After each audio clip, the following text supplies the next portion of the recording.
1절 말씀을 본문으로 해서 영원을 사모하는 마음이라는 제목의 말씀으로 함께 은혜를 나누고자 합니다.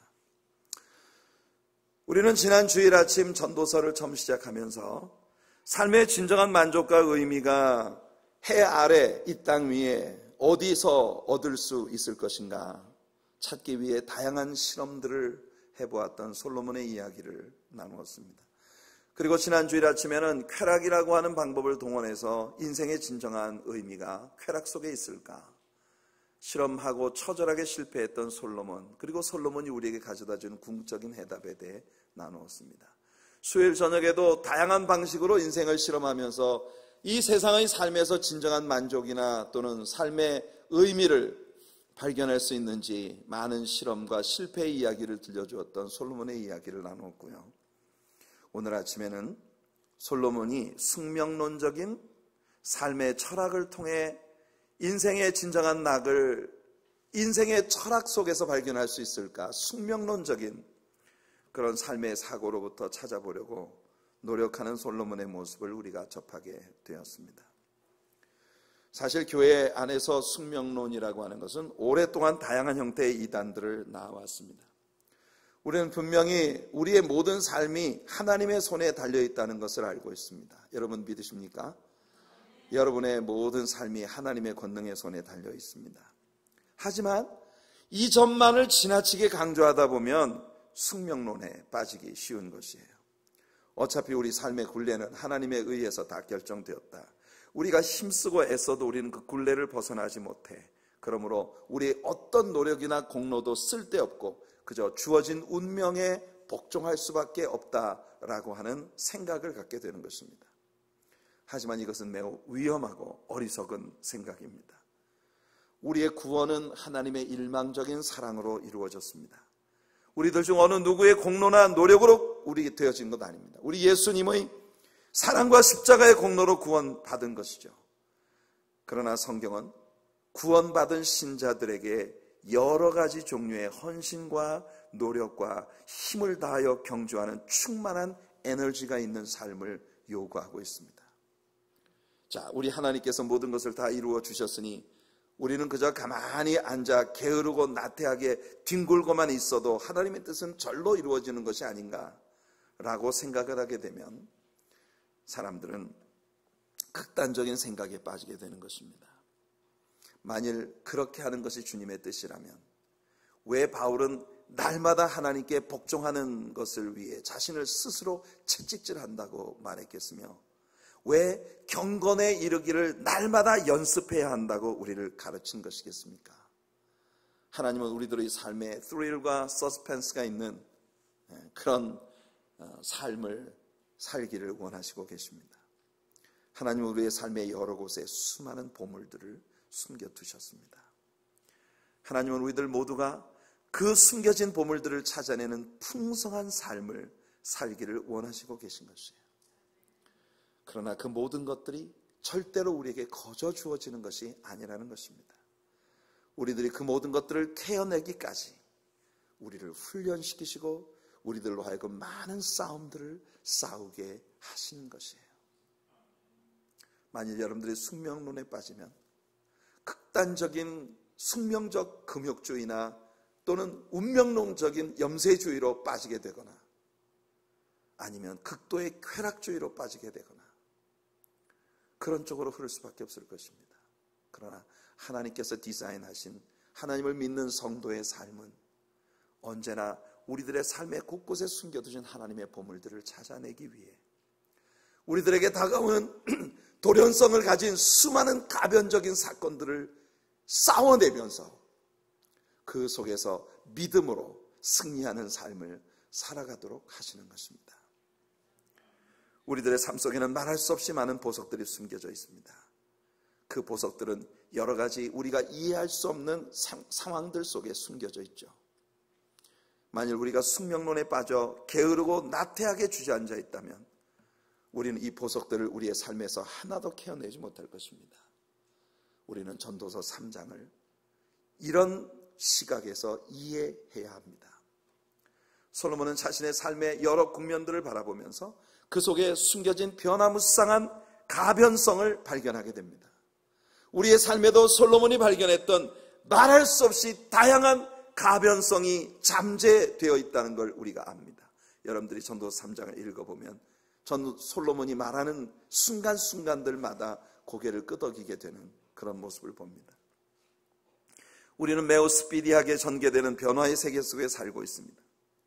오늘 어떠한 국면의 변화가 우리에게 다가오게 될지 우리들 중 아무도 알지 못합니다. 야고보는 그래서 우리의 생을 하나의 수레바퀴에 비유하고 있는 것입니다.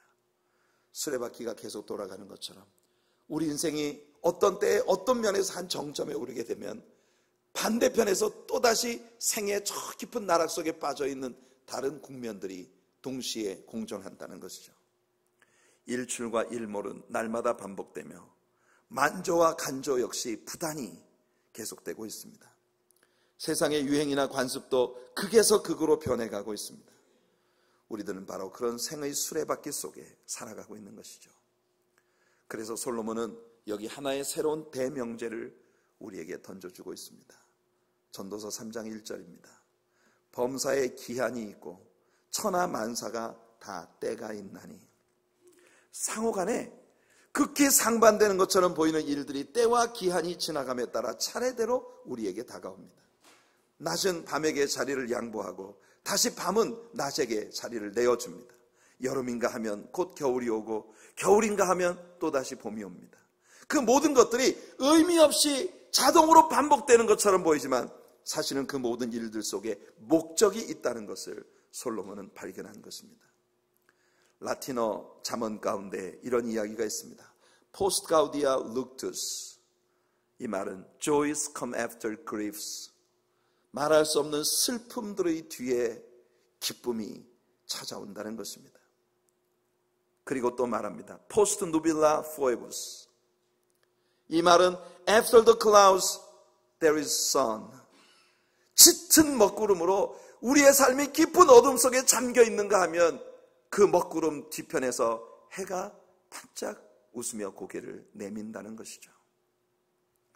우리에게는 극히 우연한 것처럼 보이고 또 예기치 못한 돌발 사태로 보이는 모든 일들이 때와 장소까지도 하나님의 계획과 섭리하심 그리고 예지에 의해서 정확하게 예정되어진 일들이라는 것을 우리에게 일깨워 주는 것입니다.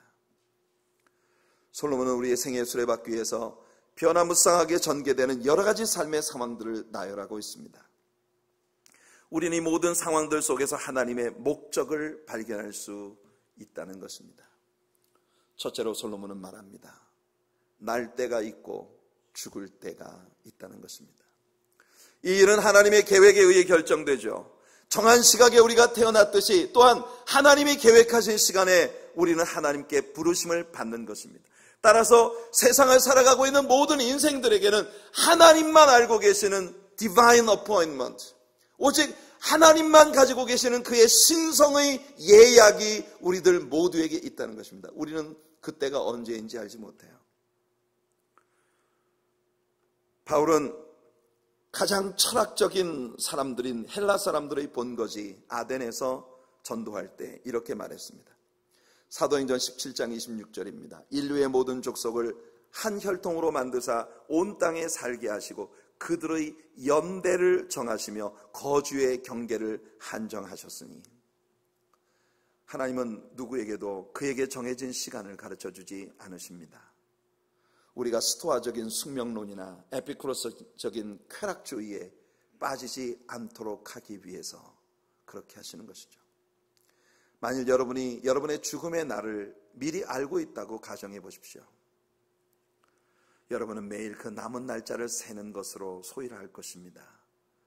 그러다가 어느 순간 에라 어차피 며칠 있으면 끝날 인생인데 실컷 즐기다 죽자, 이렇게 빠지면 쾌락주의로 흐르는 것입니다. 에피쿠로스적인 쾌락주의에 빠지는 것이죠. 반대로 흐를 수도 있습니다. 이래도 죽고 저래도 죽을 목숨인데 여기서 열심히 애쓰고 힘쓰고 즐거움인들 얻어봤자 그게 다 무슨 소용이냐. 극도의 숙명론적인 염세주의에 빠져버리게 되는, 그래서 주어진 세월을 낭비하게 되는 그런 쪽으로 흐를 수도 있는 것이에요. 우리는 내일 하나님께 부름받을지도 모릅니다. 우리들 가운데 어느 누구도 피해갈 수 없는 하나님께서 주신 그 계획된 시간. 그래서 여러분, 우리는 내일을 보증할 수 없기 때문에 솔로몬이 잠언서에서 뭐라고 가르쳐 줬습니까?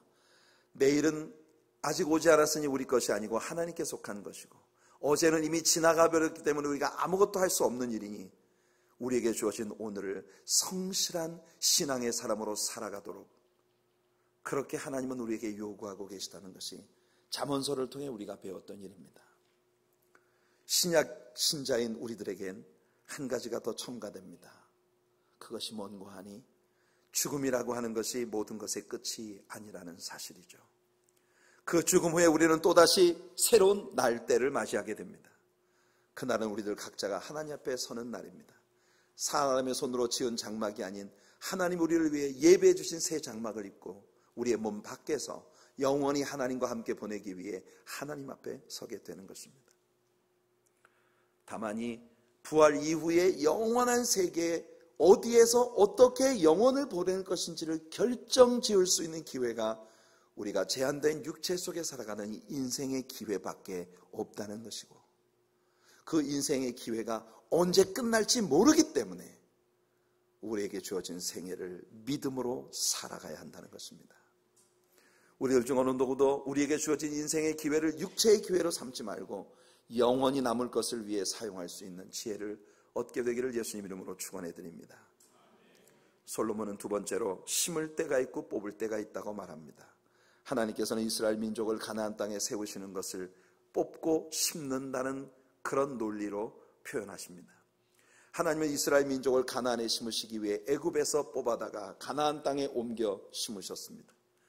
또한 그 가나안 땅에 옮겨 심으신 이스라엘 사람들을 위하여 가나안 땅에 자리 잡고 있었던 가나안 종족들을 그들 앞에서 뽑아내어 다 멸절시키셨다고 하는 것을 우리에게 보여줍니다. 그런데 그렇게 옮겨 심으신 이스라엘 나라가 죄악 가운데 빠질 때 예레미야 18장을 보시면 하나님은 이스라엘을 그곳에서 언제든지 뽑아 열방으로 흩어버리실 수도 있다고 말씀하십니다. 이것은 한 국가만 아니라 개인에게도 적용되어질 것이에요. 하나님은 우리들을 구원 얻은 백성으로 이 땅에 심으셨습니다.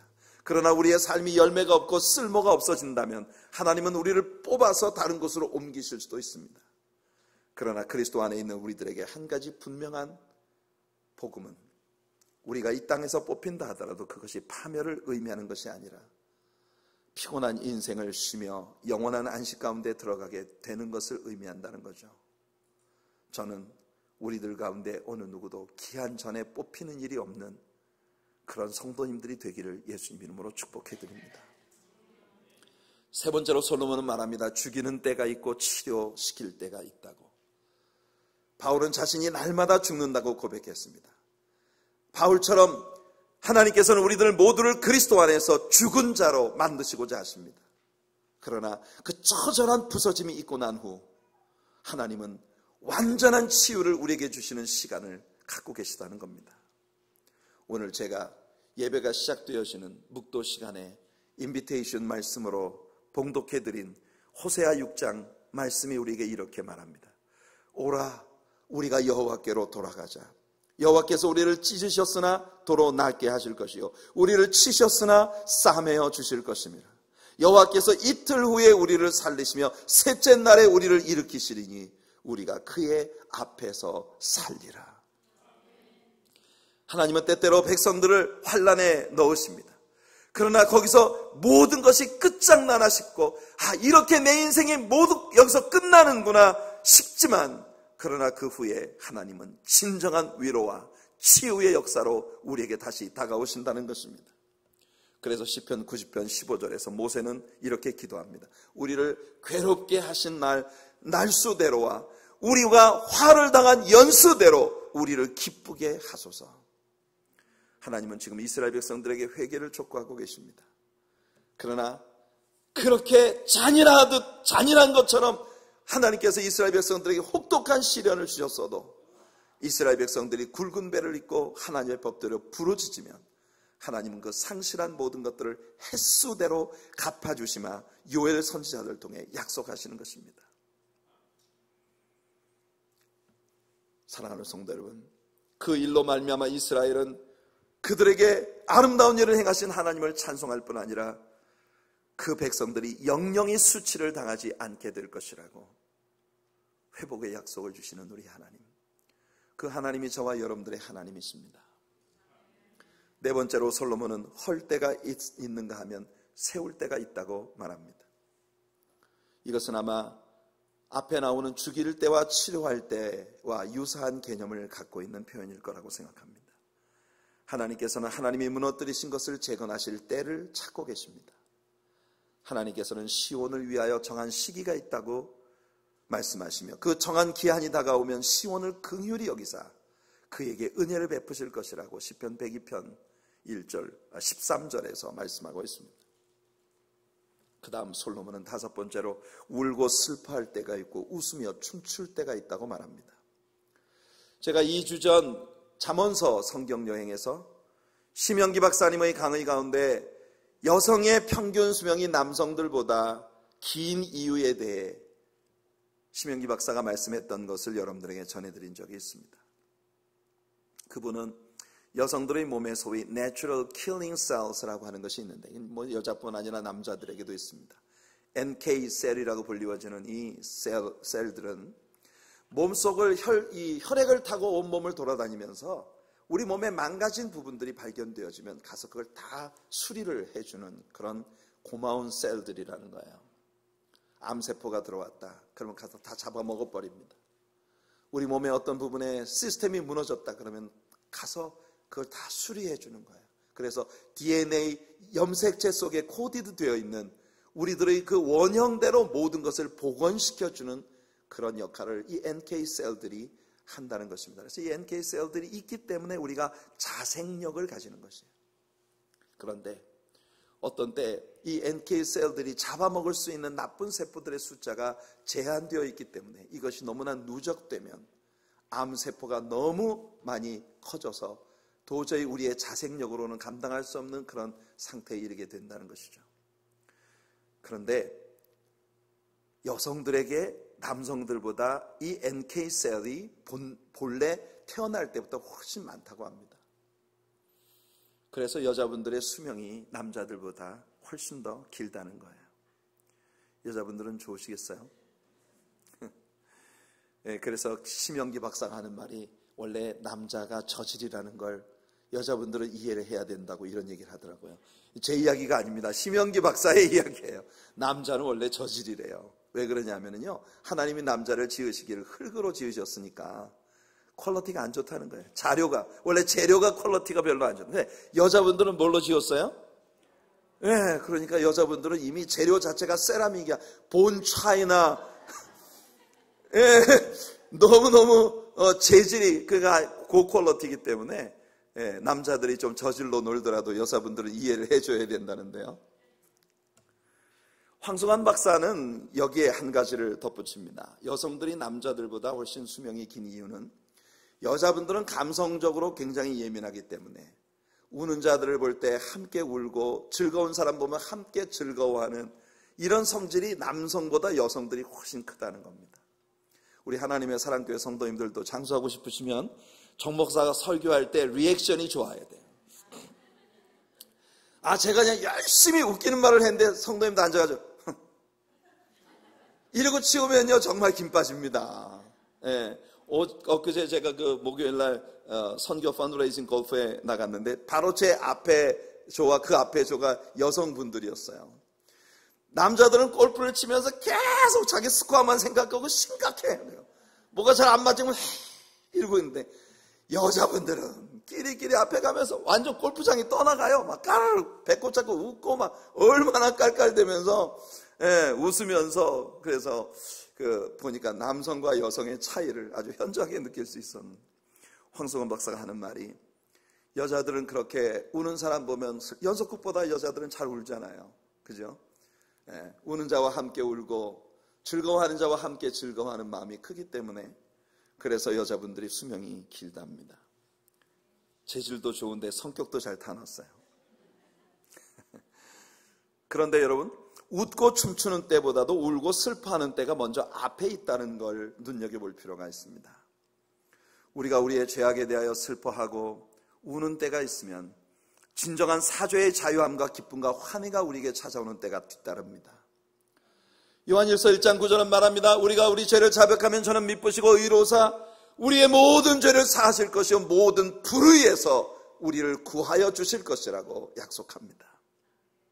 뿐만 아니라 하나님의 영광을 위해 우리들이 울며 씨를 뿌리러 나갈 때 노고와 슬픔과 아픔을 견디며 열심히 땀을 흘리면 기쁨으로 단을 가지고 돌아오는 추수의 때가 그 뒤를 따르게 된다는 것입니다. 어제 종일 바자에서 땀 흘려 애쓰신 우리 성도님들을 보았습니다. 얼마나 감사한지. 정말 제가 그랬어요. 우리 성도님들은 명품 성도님들이라고. 여러분, 그렇게 땀 흘리고 울며 수고하고 애쓰는 수고가 있으면 반드시 좋은 열매를 거두는 때가 뒤따르게 됩니다. 시편 126편 5절과 6절입니다. 눈물을 흘리며 씨를 뿌리는 자는 기쁨으로 거두리로다. 울며 씨를 뿌리러 나가는 자는 반드시 기쁨으로 그 곡식단을 가지고 돌아오리로다. 할렐루야. 여러분들에게 늘 추수의 아름다운 영광의 때를 위하여 때로 눈물 짓고 때로 아파해도 수고를 아끼지 않는 그런 삶이 있기를 축복합니다. 그런가 하면 솔로몬은 돌을 던져버릴 때가 있고 던져버렸던 돌을 다시 거두어 올 때가 있다고 말합니다. 매튜 헨리는 돌을 던져버릴 때를 하나님께서 국경에 평화를 주심으로 더 이상 필요 없게 된 장벽을 허무는 행위를 의미하는 것이다, 이렇게 주석을 했어요. 야, 놀라운 상상력입니다. 어떻게 이 구절 속에서 이런 해석을 해낼 수가 있을까요? 여러분, 저는 동서 베를린을 가로막고 있었던 장벽이 허물어지던 바로 그때 독일에 있었습니다. 그것이 바로 하나님께서 주시는 평화와 일치의 때에 역사의 상징으로 그렇게 남게 되었죠. 봇물 터지듯이 사람들이 밀려왔고 밤을 지새며 그 담벼락을 허물어버리고 그 담벼락 위에 서서 축제를 벌이는 독일인들을 보았습니다.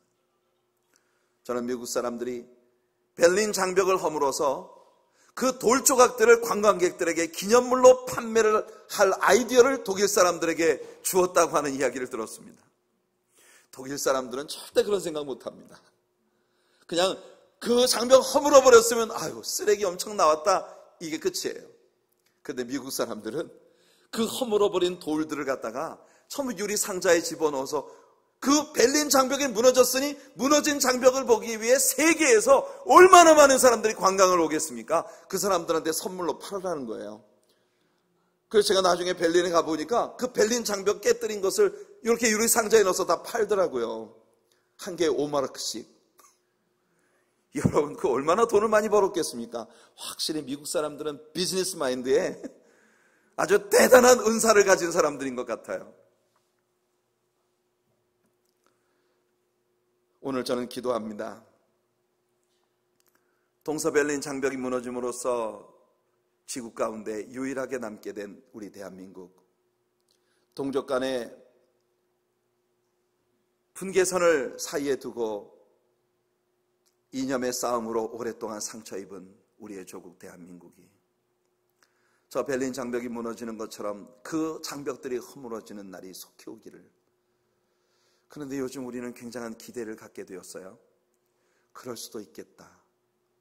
우리가 막연히 불가능할 것이라고 생각하던 일이 갑자기 우리 눈앞에 턱 이루어질 수도 있겠다. 그런 기대를 갖게 하는 일들이 벌어지고 있습니다. 도널드 트럼프와 김정은이 동시에 싱가포르에 도착을 해서 지금 밤을 보내고 있습니다. 이 밤이 지나고 나면 역사에 남을 수 있는 만남이 이루어질 텐데 어떤 결과가 도출될까요? 우리는 내일 어떤 일이 일어날지 알지 못하지만 한 가지 분명한 건, 여러분, 우리나라 8.15 광복이 어느 누가 계획하고 예정한 대로 이루어진 거 아닙니다. 하나님의 때가 되었을 때 하나님이 갑자기 주신 겁니다. 남북 통일도 하나님이 계획하신 때에 하나님께서 갑자기 열어주실 수 있습니다. 어쩌면 지금 그런 일이 전개되고 있는 것은 아닐까요? 오랫동안 한국의 기독교인들이 기도했습니다. 백두산 소나무 찍어 예배당 짓는 날 오게 하시고 금강산 풍치 수려한 곳에 수양관 짓게 하여 주시옵소서. 여러분, 이거는 정 목사가 오랜 동안 기도해온 기도입니다. 김창인 목사님께 이 기도를 배웠어요. 백두산 소나무 찍어 예배당 짓게 하시고 금강산 풍치 수려한 곳에 기도원 짓게 하여 주시옵소서. 북녘 땅에 무너진 제단들이 수축되고 1905년도 평양 장대현교회에서 일어났던 대부흥의 역사가 다시 한번 재현되게 하옵소서. 한국을 제2의 예루살렘으로 사용하여 주시옵소서. 사랑하는 성도 여러분, 돌연한 가변성을 가진 이 세상의 역사 가운데 우리 민족을 탁월하게 들어쓰시는 새 시대가 우리들에게 다가오게 되기를 간절히 기도합니다. 우리는 이런 장면들을 보면서 하나님께서 예수 그리스도의 십자가로 말미암아 하나님과 우리 사이에 막혔던 장벽을 허물어 버리시고 둘로 하나가 되게 하기 위하여 그 쌓아두었던 돌들을 허물어 버리신 놀라운 역사의 광경을 연상하지 않을 수가 없습니다. 죄로 인해 영원히 하나님께 나아갈 수 없었던 우리들을 하나님과 화목케 하시기 위하여 예수님은 십자가에 달리셨습니다. 바로 그 예수님 안에서 하나님과 우리가 화목해 될 뿐만 아니라 전에 원수되었던 사람들이 하나님 안에서 서로 화목하게 되는 것이죠. 과거에 부자와 가난한 자로 나뉘어졌던 사람들이 전날에 누구는 노예를 부리던 사람이었고 전날에 그 사람은 노예로 부려짐을 받던 사람들이, 또는 유대인이나 이방인이나 남자나 여자나 할 것 없이 모든 사람들이 그리스도 안에서 하나가 되어지는 변화, 그것이 교회가 이 땅에 가져온 놀라운 변화입니다. 에베소 2장 13절로 16절에 바울이 말합니다. 이제는 전에 멀리 있던 너희가 그리스도 예수 안에서 그리스도의 피로 가까워졌느니라. 그는 우리의 화평이신지라. 둘로 하나를 만드사 원수된 것 곧 중간에 막힌 담을 자기 육체로 허시고 법조문으로 된 계명의 율법을 폐하셨으니 이는 이 둘로 자기 안에서 한 새 사람을 지어 화평하게 하시고 또 십자가로 이 둘을 한 몸으로 하나님과 화목하게 하려 하심이라. 원수된 것을 십자가로 소멸하셨다고 말씀합니다. 바울은 그리스도께서 십자가의 죽으심으로 이방인들과 유대인들이 하나가 되었고 이 일치된 교회의 무리들이 또다시 하나님과 하나가 되었음을 정확히 선언하고 있습니다. 놀라운 것은 예수께서 십자가에 달리심으로 우리를 구원하신 사건이 돌을 버리는 것과 버려졌던 돌을 다시 거두는 행위로 묘사되고 있다는 것이에요. 베드로전서 2장 4절로 7절을 읽어드릴게요. 사람에게는 버림바가 되었으나 하나님께는 택하심을 입은 보배로운 산돌이신 예수께 나아가 너희도 산돌같이 신령한 집으로 세워지고 예수 그리스도로 말미암아 하나님이 기쁘게 받으실 신령한 제사를 드릴 거룩한 제사장이 될지니라. 성경에 기록되었을 때 보라, 내가 택한 보배로운 모퉁이 돌을 시온에 두노니 그를 믿는 자는 부끄러움을 당하지 아니하리라 하였으니 그러므로 믿는 너희에게는 보배이나 믿지 아니하는 자에게는 건축자들이 버린 그 돌이 모퉁이의 머릿돌이 되고. 성도 여러분, 이스라엘의 종교 지도자들 마치 능숙한 종교라는 건물을 짓는 건축자들 같았습니다. 그들은 진정한 신앙을 세울 머릿돌 되시는 예수님을 처절하게 버렸습니다. 그리고 그 버려진 돌이, 그 산돌이신 예수 그리스도가 우리 하나님의 권능의 손에 붙들려 이 땅에 진정한 교회를 세우는 모퉁이 머릿돌이 되셨다는 것이죠. 어떤 때는 둘 사이를 확연히 가로막고 있는 경계선들이 부서져서 기념품으로 온 세계에 팔려나가는 날이 오는 것처럼 우리 한반도에서도 38선 장벽을 깨뜨려서 파는 날이 왔으면 좋겠고, DMZ 지역이 온 세계인들이 구경할 평화공원이 되었으면 좋겠습니다. 예수 그리스도로 말미암아 하나님께서 우리들을 거두어 자녀 삼으시기 위하여 산돌이신 예수 그리스도가 사람들에게 버려졌고 하나님께 붙들렸습니다. 그 다음 솔로몬은 말합니다. 안을 때가 있고 않는 일을 멀리할 때가 있더라는 것입니다. 우리는 수없이 많은 인간관계 속에 삽니다. 어떤 때는 말할 수 없이 뜨거운 사랑이 솟구쳐 서로를 뜨겁게 안는 때가 있습니다. 그러나 어느 날 갑자기 그 사랑이 얼음처럼 식어져서 안는 일을 멀리하게 될 때가 있습니다. 저는요, 목회를 하면서 수없이 많은 성도님들이 제게 와서 저를 뜨겁게 안아주는 그런 경험들을 했습니다. 목사님 말씀이 좋아요. 세상에 어떻게 이런 목사님이 지금까지 숨겨져 있었을까? 목사님은 보배예요. 이 교회가 바로 제가 꿈에 그리던 드림 철치예요. 난 이제 비로소 행복을 얻었어요. 주일날이 왜 이렇게 빨리 안 오는지, 교회 오기를 정말 학수고대하다가 주일날 교회 오면 너무 큰 은혜를 받아가지고 행복에 가득해서 교회를 떠나간, 난 너무너무 행복한 사람이에요. 그래서 저를 꼭 안아줍니다. 그런데 얼마 못 가서 진짜 별것도 아닌 일에 갑자기 시들해지고 마음이 얼음처럼 식어져서 저를 원수처럼 여기고 제 곁을 떠나는 그런 사람들이 있었습니다. 아주 많았습니다. 사실은 그런 분들이 한 번씩 제 곁을 스쳐갈 때마다 저는 자학적인 고통으로 스스로를 굉장히 힘들게 만듭니다. 왜 나는 모든 사람들의 기대를 채워줄 수 없는 목사일까? 왜 아주 생각지도 않았던 사소한 말실수로, 생각지도 않았던 도련한 아무것도 아닌 어떤 일로, 별 가치도 없는 어떤 일로 이렇게 사람들의 마음을 잃는 것일까? 그래서 저는 많은 때에 저 같은 사람은 목회를 해서는 안 되는 사람이라고 그렇게 스스로를 학대합니다. 그러다가 생각하죠. 우리 예수님 주변에 있던 사람들도 다 예수님을 껴안았던 건 아닌데, 나 같은 죄인이 뭘 그렇게 완전하다고 모든 사람이 나를 다 사랑할 거라고 기대를 가질 수 있나? 그렇게 생각하면 좀 위안이 됩니다. 우리들은 모두 상처가 참 많은 사람들이에요. 사람들과의 관계는 우리가 이 세상을 살아가는데 굉장히 중요한 것입니다. 누군가가 나를 사랑한다는 사실을 알 때 우리는 살고 싶은 욕망이 넘쳐요. 그러나 누군가로부터 내가 미움을 받고 있다고 생각할 때 그것은 내가 이런 인생 살아서 뭐하나 싶은 그런 마음을 갖게 만드는 우리들의 인생의 굉장히 중요한 부분이죠. 그런데 성경은 우리들에게 초연히 말합니다. 그런 거야. 사랑해서 않는 때가 있는가 하면 그 사랑이 식어져 않는 일을 멀리할 때가 있는 거야. 사랑하는 성도 여러분, 어떤 때에 하나님께서 어떤 사람을 깊이 포용하게 하시다가 어떤 때는 그 포용하는 일을 멀리하게 하시는 때가 있음을 봅니다. 때로는 말할 수 없이 슬프지만, 그러나 솔로몬이 발견한 것은 지나놓고 보면 그 일마저도 하나님의 축복의 손길이었더라는 겁니다.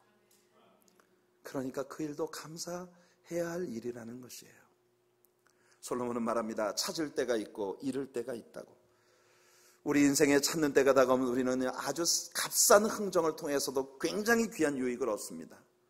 가족이 불어나고 회사가 번창하고 분주하게 일해야 할 번성기를 맞이하게 되죠. 하지만 어떤 때는 하나님께서 우리에게 모든 것을 잃게 하시는 때가 옵니다. 이럴 때는요, 아무리 내 곁에 붙잡아 두고 싶어도 모든 것이 우리의 손에서 빠져나가는 것을 느낍니다. 그럴 땐 내려놓을 수 있는 지혜가 우리에게 필요합니다. 그래서 솔로몬은 그 다음에 지킬 때가 있고 또 버릴 때가 있다고 말하고 있는 것입니다. 우리는 많은 것을 지키기 위해 우리 인생을 살죠. 우리는 우리 물질도 지켜야 하고, 사업체도 지켜야 하고, 자존심도 지켜야 하고, 우리 자녀들도 지켜야 하고, 우리 친구들과의 우정도 지켜야 하고, 우리가 소중한 가치를 지닌 모든 것, 특히 내 자존심을 지켜야 합니다. 그런데 어떤 때는 하나님께 대한 우리들의 사랑이 이 모든 소중히 여기던 것들을 버리게 만드실 때도 있다는 거예요. 예수님 말씀을 들어보세요. 심지어 아버지나 어머니를 나보다 더 사랑하는 자는 내게 합당하지 아니하고, 아들이나 딸을 나보다 더 사랑하는 자도 내게 합당하지 아니하며, 또 자기 십자가를 지고 나를 따르지 않는 자도 내게 합당하지 아니하다고 말씀하십니다. 바울 사도는 한때 목숨을 걸고 얻어야만 된다고 생각했던 자신의 자존심과 자신이 세상에서 가장 소중한 가치를 부여하던 모든 것들을 어느 순간 배설물처럼 여기며 다 놓아버렸습니다. 성도 여러분, 잡을 때와 놓을 때를 아는 우리 성도님들이 되시기를 축복합니다. 또한 솔로몬은 말하기를 옷을 찢어야 하는 때가 있고 찢은 옷을 다시 꿰맬 때가 있다고 말합니다. 유대인들에게서 옷을 찢는 것은 극한 슬픔과 회개의 표시입니다.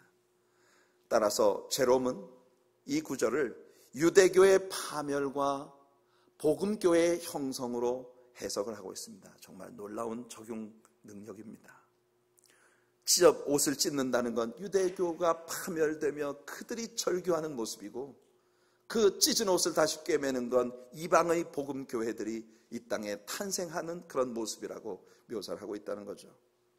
그 다음으로 잠잠할 때가 있고 말할 때가 있다고 솔로몬은 말합니다. 악이 횡행하는 때에 지혜로운 사람은 잠잠합니다.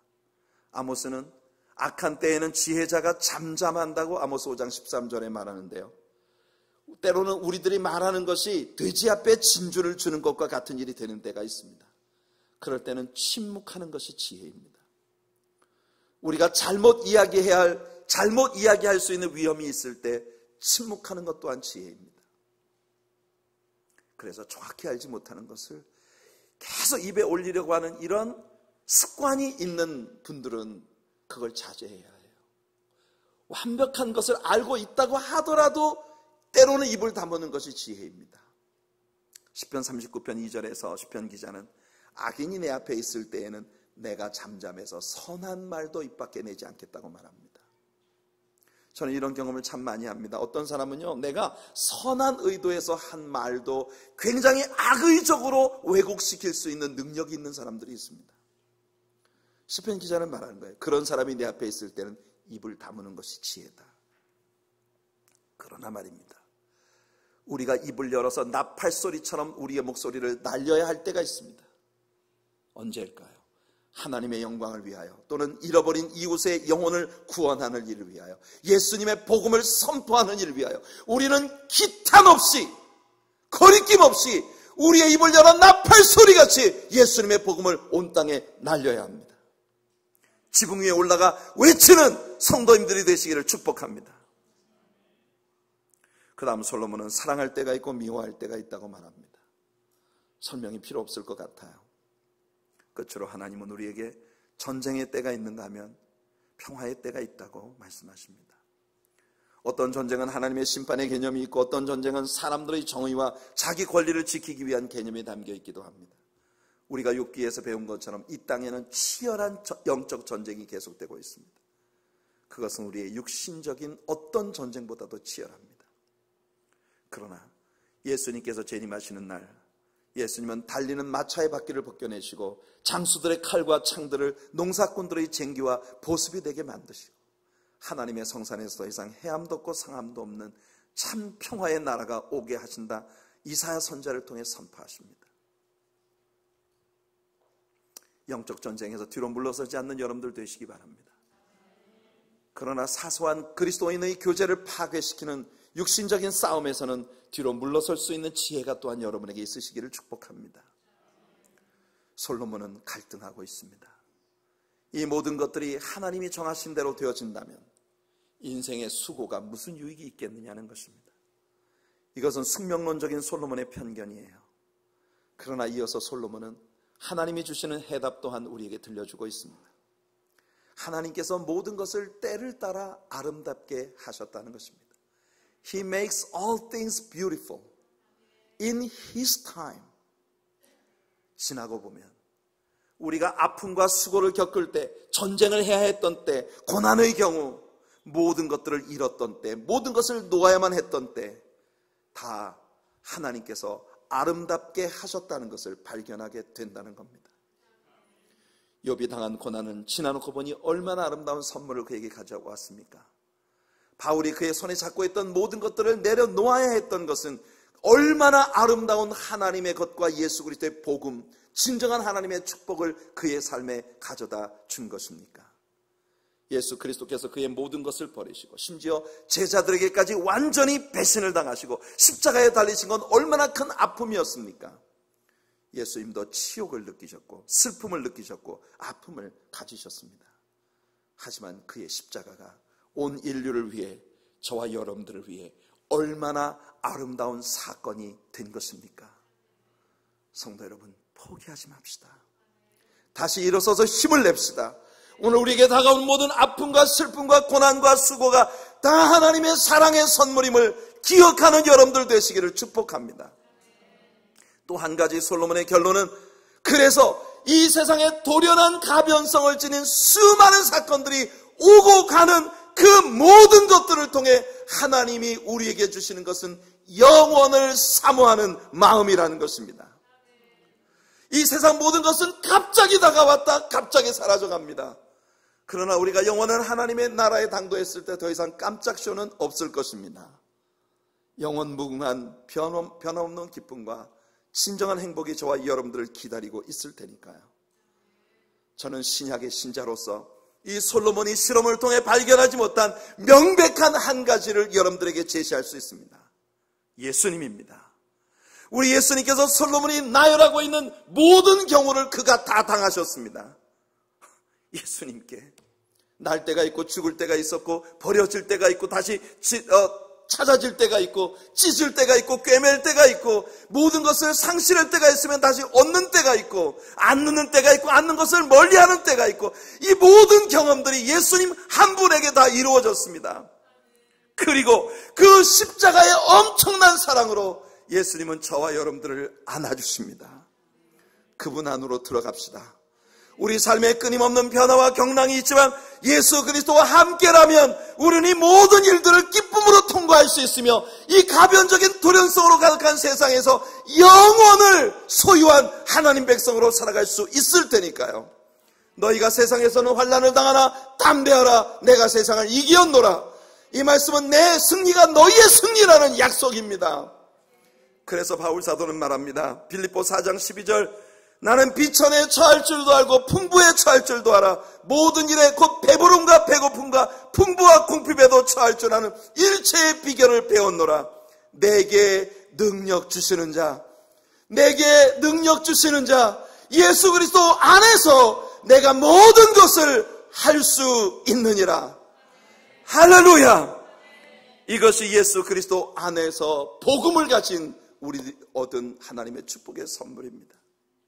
능력 주시는 그리스도 안에서만 이 땅에 내 곁을 스쳐가는 수많은 가변적인 사건들이 다 의미 있는 일이 될 수가 있다는 것이죠. 우리는 변화무쌍한 세상 속에서도 영원을 그리스도 안에서 소유한 하나님의 아들, 딸들이 되었기 때문인 것입니다. 이 영원을 사모하는 마음을 가지고 살아가는 신앙인들이 되시기를 축복합니다.